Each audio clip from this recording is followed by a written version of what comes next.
گفتگو کا موضوع مسلمانوں کی تباہی اور اس کا علاج ہے۔ آئیے اس موضوع کے تحت ہم اپنی شاندار ماضی پر ایک نظر ڈال کر مستقبل کی تعمیر و ترقی کا سامان تلاش کریں۔ قرآن کریم میں رب ذوالجلال کا ارشاد ہے وَأَنْتُمُ الْأَعْلَوْنَ إِن كُنتُم مُؤْمِنِينَ، تم ہی سر بلند رہوگے اگر تم مومن ہو۔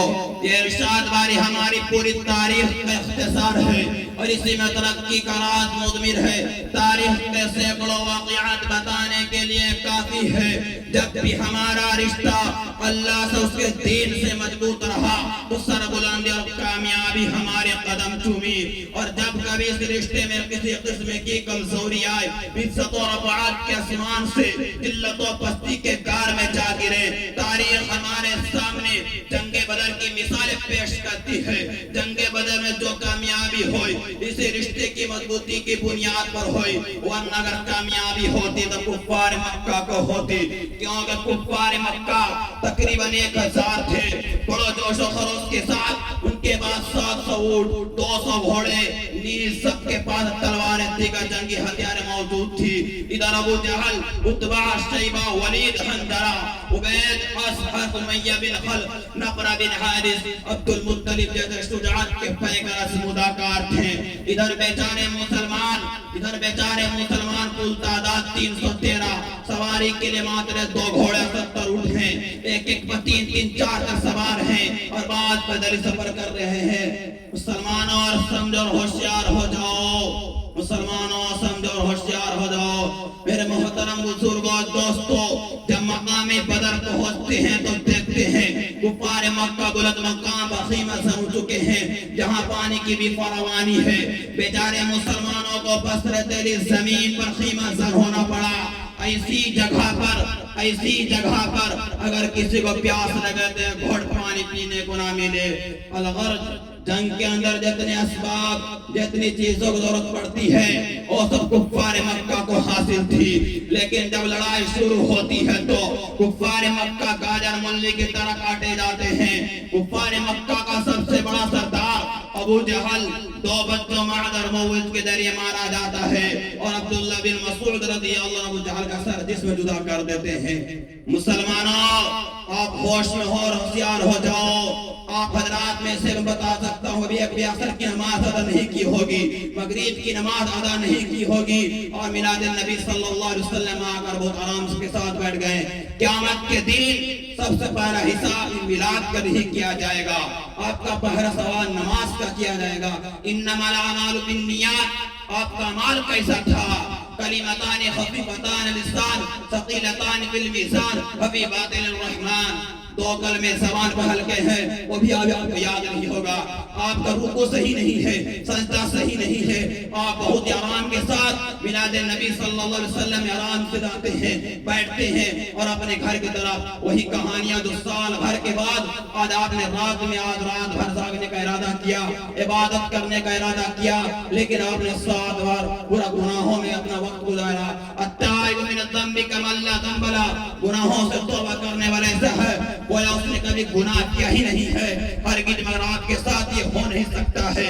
آپ گناہ سے پاک ہو جائیں، آپ کا ایمان بھی صحیح نہیں ہے، آپ کا ارادہ بھی صحیح نہیں ہے۔ آئیے کفار مکہ کا واقعہ سناتے چلتا ہوں آپ کے میرے محترم بزرگوں اور دوستوں۔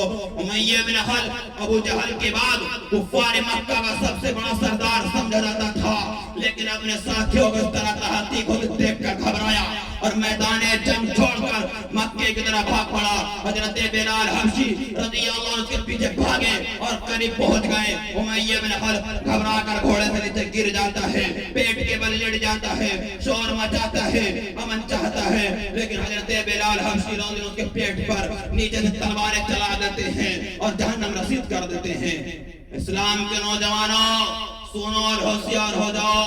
امیہ بن خلف حضرت بلال حبشی اسی کے غلام تھے، تو جب اسلام مکہ کے اندر اسلام قبول کیا تو مکے کے اندر تختی ریت پر لٹا کر پتھر کی بڑی بڑی چٹان رکھ دیتا تھا تاکہ یہ حرکت نہ کر سکے. رات کو زنجیروں میں باندھ کر کوڑے لگاتا, اگلے دن کو گرم زمین پر لٹا کر اور زیادہ زخمی کیا جاتا تاکہ تکلیف سے بے قابو ہو کر اسلام سے پھر جائے یا یوں ہی تڑپ تڑپ کر مر جائے. پیروں میں رسی باندھ کر مکے کی گلیوں میں گھسیٹا جاتا تھا.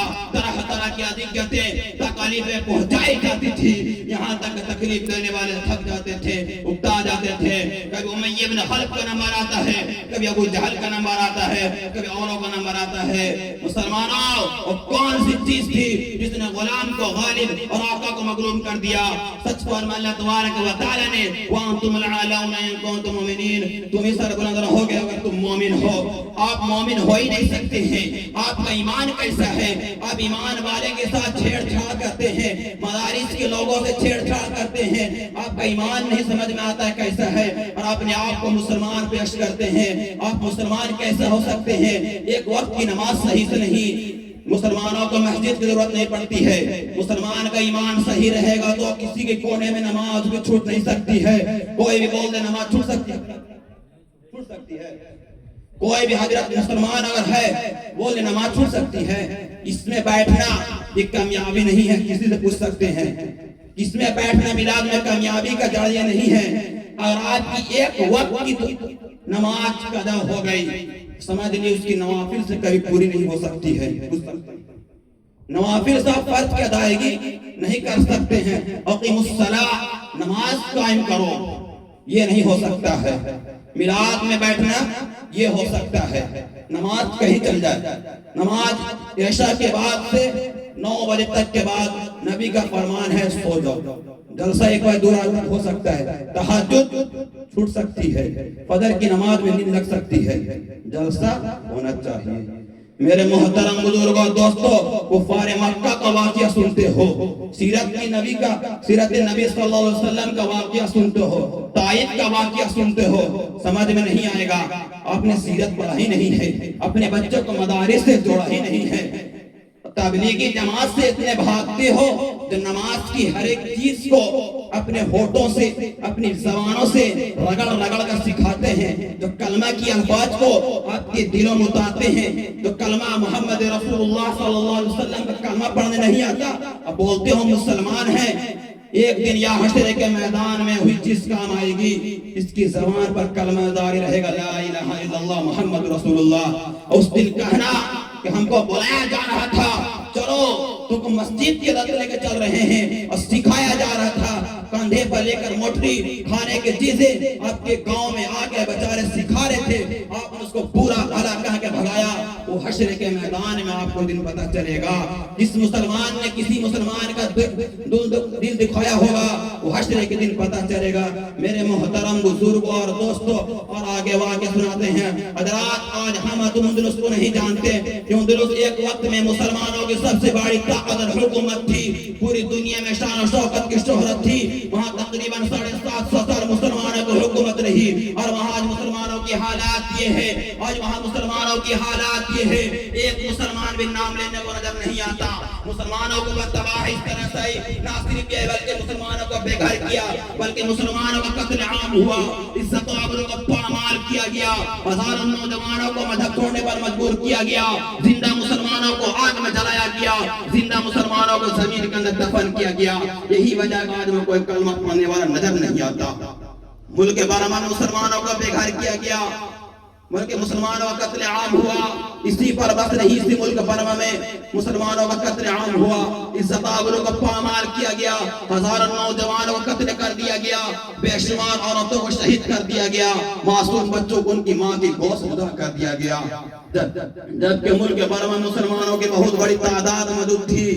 میرے محترم بزرگوں اور دوستوں, آپ دور نہ جائیں, خود اپنے ملک کو دیکھیں. آج ہمارے ساتھ کیا نہیں کیا جا رہا ہے, کون سے ایسے مظالم ہیں جن کو ہم برداشت نہیں کر رہے ہیں.